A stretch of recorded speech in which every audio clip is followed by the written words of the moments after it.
MQM جگوار press conference کر رہے ہیں. MQM کے مخالفین کے لیے پیغام ہے, MQM کے ووٹرز کے لیے اور کارکنان کے لیے پیغام ہے, MQM کے ذمہ داران کے لیے پیغام ہے کہ تقسیم سے ہم کمزور ہوں گے, ہمارے سیاسی مخالفین مضبوط ہوں گے.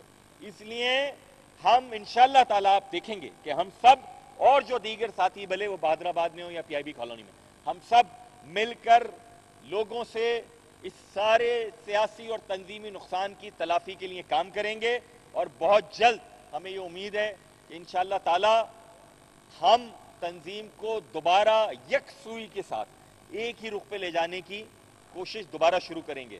یہ میں نے بات کی تھی, کوئی اور بات آئے گی تو بعد میں کروں گا. خواجہ ادار الحسن بھائی کچھ بات کرنا چاہتے ہیں, ادھر محمد حسین بھائی پہلے. صافی بھائیوں السلام علیکم. جیسا کہ فیصل بھائی نے پوری تفصیل بتائی, ہم سارے لوگ یہ 12 MPs اس وقت آپ کے سامنے ہیں. عوام کی کرب, عوام کے دکھ اور عوام کی تکلیف جو گزشتہ کئی دنوں سے جاری ہے, ہم سارے ساتھیوں نے یہ فیصلہ کیا کہ ہم اپنے آپ کو عوام کی عدالت میں پیش کریں, کیونکہ ہم ایک مرتبہ نہیں کئی مرتبہ عوام کے ووٹوں سے منتخب ہو کر اسمبلیوں میں آئے. ہم نے ماضی میں بھی کبھی عوام کے دیے گئے مینڈیٹ اور MQM کے دیے ہوئے کانفیڈنس کا سودا نہیں کیا. ہم نے کبھی ووٹ کا سودا نہیں کیا, اور نہ ہم نے 3 مارچ کو کیا. یہ ہم عوام کو بتانا چاہتے ہیں, حلفیہ قسمیہ. اور اگر ہم اپنے حلقوں میں جب جائیں گے, اگر عوام ہم سے کہیں گے کہ قرآن اٹھا کر بھی آپ حلف دے دیں, تو خدا کی قسم ہم قرآن اٹھا کر اپنی عوام کو مطمئن کرنے کے لیے, ان کی ذہنی تکلیف سے نکالنے کے لیے, اپنے کارکنوں کا کانفیڈنس لینے کے لیے اور MQM کو متحد کرنے کے لیے ہم قرآن اٹھانے کے بھی تیار ہیں. ہم سارے اس سوچ اس فکر کے ساتھ یہاں آئے.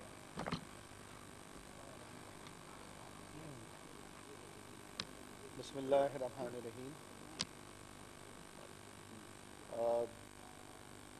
یقیناً سیاست میں جیت اور ہار ہوتی ہے,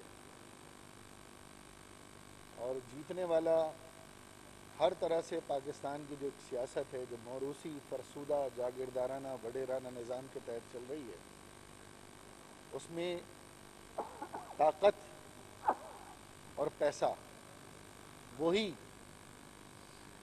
اکثر مواقع پہ جیتتا چلا آیا. واحد MQM ایک غریب متوسط طبقے کی نمائندہ جماعت ہے, جس نے ہر انتخاب میں, ہر دور میں پیسے کو اور طاقت کو بیک وقت شکست دیتی رہی ہے. اور یہ آج بھی ہمارا ایمان ہے کہ غریب متوسط طبقہ ہی پیسے اور طاقت سے ٹکرانے کی ہمت اور جرأت رکھتا ہے. یقیناً 4 نشستوں میں سے ایک نشست آئی, نہ اس ایک نشست پہ ہم نے جشن منایا, اور نہ وہ جو ایک نشست ہم ہارے اس پہ ہمیں کوئی خوشی ہوئی. یہ مجموعی طور پر یقیناً اختلافات کی بنیاد پر کچھ لوگوں نے, جو ہمارے MPs تھے, انہوں نے اس کو وجہ بنا کر سیاسی مخالفین کو ووٹ دیے, اور ان مخالفین کو ووٹ دیے جنہوں نے ہر دور میں MQM کو کچلنے کے لیے اپنی ریاستی طاقت کا بے دریغ استعمال کیا, جس کی وجہ سے 15,000 سے زائد نوجوان انہوں نے جام شہادت نوش کیا, اور قبرستان آج بھرے ہوئے ہیں. کتنا ہی اچھا ہوتا کہ جن کو دونوں امیدوار پسند نہیں تھے, وہ اس انتخابات کا بائیکاٹ کر کے گھر بیٹھ جاتے. فرسٹریشن تھی نا, جو کہ ویڈیو لاگز میں آ رہی ہیں, تو فرسٹریشن کا ایک طریقہ کار یہ بھی تو ہے کہ آپ گھر بیٹھ جاتے, لیکن آ کر ووٹ کر دینا تو وہ پھر پوری پارٹی کو داؤ پہ لگانے کے مترادف.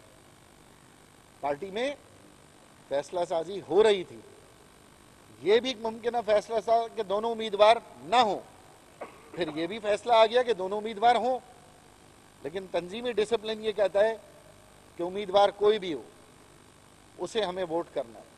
ماضی میں بھی کتنے سینیٹرز آئے، تو کیا ایم پی ایز ان کو پرسنلی جانتے تھے؟ کئیوں سے تو ہماری ملاقات بھی نہیں ہوئی تھی سینٹ انتخابات سے پہلے تک، ہم ان کے نام تک نہیں جانتے تھے، لیکن بس جس کو پارٹی نے کہہ دیا بس اس کو ووٹ دینا ہے۔ اور الحمدللہ پوری یقین کے ساتھ ایک بہت بڑی تعداد نے پارٹی کے ڈسپلن کی پابندی کی۔ چند لوگوں نے جواز بنایا، وہ جانے، عوام کی عدالت جانے اور ان کا ایمان جانے۔ دکھ ضرور ہے، لیکن ان پر بھی ہم یہ الزام نہیں لگا رہے کہ وہ بکیں، مگر میں یہ بھی نہیں کہہ سکتا کہ وہ نہیں بکے۔ یعنی یہ جب ووٹ ہی دوسری پارٹی کو پڑ گیا تو سوال کرنے والوں کے منہ کیسے روکیں گے؟ ایک اور اہم ترین بات یہ، پیپلز پارٹی نے سندھ میں جو کچھ کیا وہ متوقع تھا۔ پیپلز پارٹی کا کام ہی ہے، کل تک جو خود ہارس ٹریڈنگ کا رونا رو رہے تھے کہ جی پنجاب میں ہارس ٹریڈنگ ہو رہی ہے، بلوچستان میں ہارس ٹریڈنگ ہو رہی ہے، تو اس پیپلز پارٹی نے سندھ میں کیا کیا؟ میں سمجھتا ہوں سندھ، بلوچستان، کے پی کے، پنجاب، ہر جگہ ایم پی اے بکیں، بلوچستان میں بھی ایم پی اے بکیں۔ کتنی حیرت کی بات ہے، جس پارٹی کا وہ ایم پی اے نہیں وہاں ان کا سینیٹر آ گیا۔ یہ مذاق نہیں، جس صوبے میں ایم پی اے نہیں ہے آپ کا، اس پارٹی کے سینیٹر آ گئے وہاں پر۔ تو یہ پورے کے پورے سینٹ الیکشن میں سمجھتا ہوں یہ ریگڈ ہیں، یہ دھوکہ ہے، یہ ہارس ٹریڈنگ سے بھرپور ہیں۔ اور ایک اہم ترین بات یہ کہ میں یہ بھی کہنا چاہتا ہوں، تعداد کم ہو یا زیادہ، پاکستان پیپلز پارٹی کو یہ تعداد بھی نہ کو چنے چبوائے گی۔ نہ ہم ہمت ہارے ہیں، نہ ہمت ہاریں گے۔ عوام میں موجود تھے، عوام میں موجود ہیں، عوام میں موجود رہیں گے۔ اور جو ایم کیو ایم کو ختم کرنے کے خواب دیکھنے، اور کل شاید کسی نے کہہ دیا کہ ایم کیو ایم ختم ہو گئی، تو ایسے تو پہلے بھی 4-5 بار ایم کیو ایم ختم ہوئی ہے، لیکن ایم کیو ایم صرف M P As, M N As, رابطہ کمیٹی کا نام نہیں ہے، اس کے اصل مالک اس کے کارکنان ہیں۔ اور وہ کارکنان، ان کارکنان کی طاقت حکومتوں سے ٹکرانے کے حوصلے کے برابر ہے۔ ان کے اندر اتنا حوصلہ کہ حکومتوں سے ٹکراتے ہیں۔ 10-12 ایم پی اے ادھر ادھر ہو گئے، اس کا یہ مطلب نہیں کہ ایم کیو ایم ختم ہو گئی۔ کسی ایم پی ایم این اے کی کوئی حیثیت نہیں ہے، کسی سینیٹر کی کوئی حیثیت نہیں ہے۔ بیسک بنیادی طور پہ طاقت ہے تو اس پارٹی کے ورکرز ہیں۔ اور میں آخر میں یہ بھی اپیل کرتا ہوں، 3 تاریخ کو جو کچھ ہوا ہے یہ ہمارے لیے لمحہ فکریہ کے ساتھ ایک بہت بڑا سبق ہے۔ ہم نے باوجود اس کے کتنی کوشش کی، لیکن آج یہ ہمارا ایک موقع ہے۔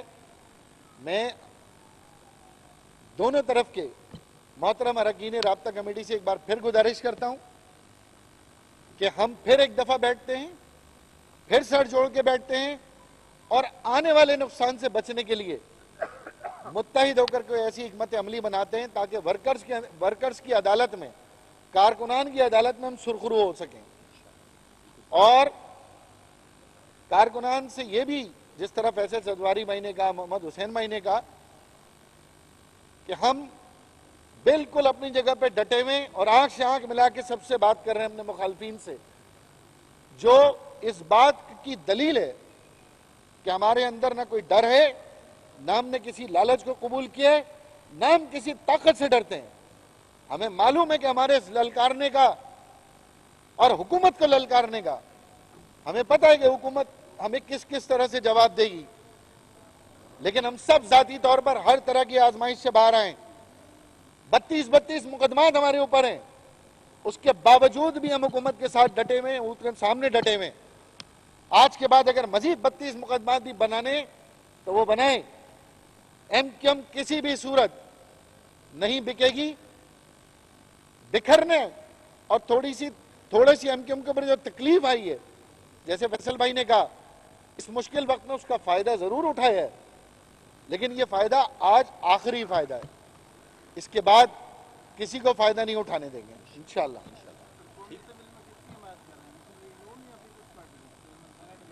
چیئرمین سینٹ کے لیے ہمارے پاس ایک ہی امیدوار ہیں، اور یقیناً وہ فاروق ستار بھائی سے اور خالد مقبول بھائی سے مشاورت کر کے ہی انہوں نے اپنا فیصلہ کرنا ہے. میری ان سے بات ہوئی تھی، انہوں نے کہا تھا وہ جو بھی مشترکہ رائے آئے گی اسی پہ وہ ووٹ کریں گے. فاروق نسیم بھائی میرا خیال ہے کہ خریداروں سے زیادہ اوپر ہیں.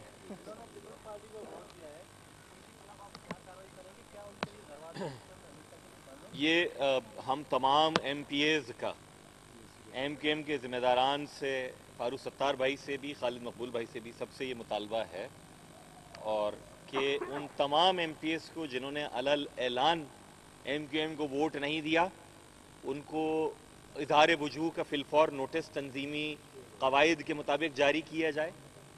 6 عدد، 5 خواتین ایم پی ایز نے اور 1 مرد نے، اور باقی جو ووٹ ایم کیو ایم کے تھے اور ایم کیو ایم کو نہیں ڈالے گئے ہیں ان کی فی الفور تحقیقات کی جائیں، اور تحقیقات کے بعد جس نے یہ قبیح مکروہ کام کیا ہے اس کو بھی اظہار وجوہ کا نوٹس دے کے سخت ترین تنظیمی کارروائی کی جائے.